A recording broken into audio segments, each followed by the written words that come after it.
In societies worldwide, there are people who have been affected by acts of violence.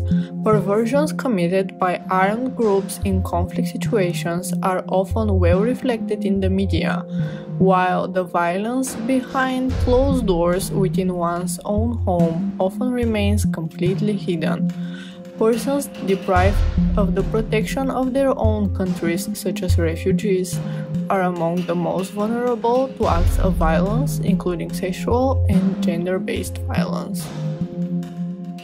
In order to plan appropriate prevention and response programs that respond to sexual and gender-based violence, it is important to analyze the risks of this kind of violence under various conditions.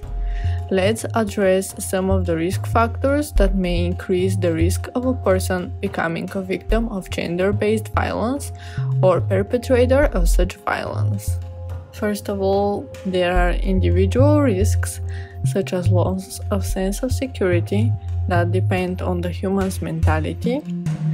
Second of all, there are risk factors caused by war and armed conflict.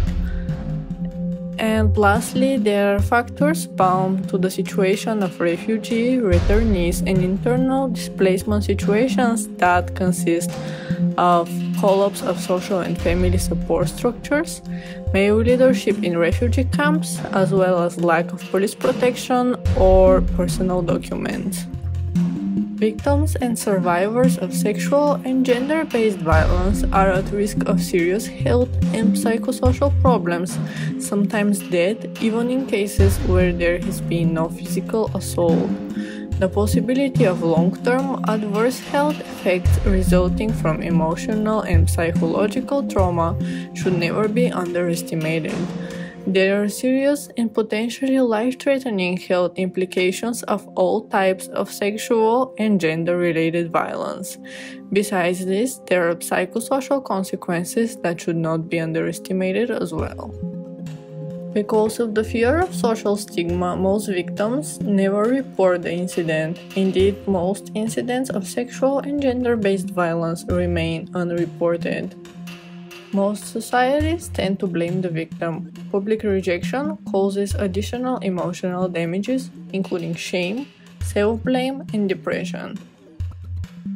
Sexual and gender-based violence in the community is sometimes influenced by the existence of laws that imply such violence. Sexual and gender-based violence can be committed with impunity when there is limited protection for women's rights, there are no laws against sexual and gender-based violence, or poor administration of justice has led to a lack of trust in the system. An understanding of the ways in which sexual violence affects refugee victims will assist those working with them to help alleviate their suffering. We need to emphasize the need for education, training, and information campaigns. We hope that this video will lead to a greater understanding of this widespread and very sensitive issue.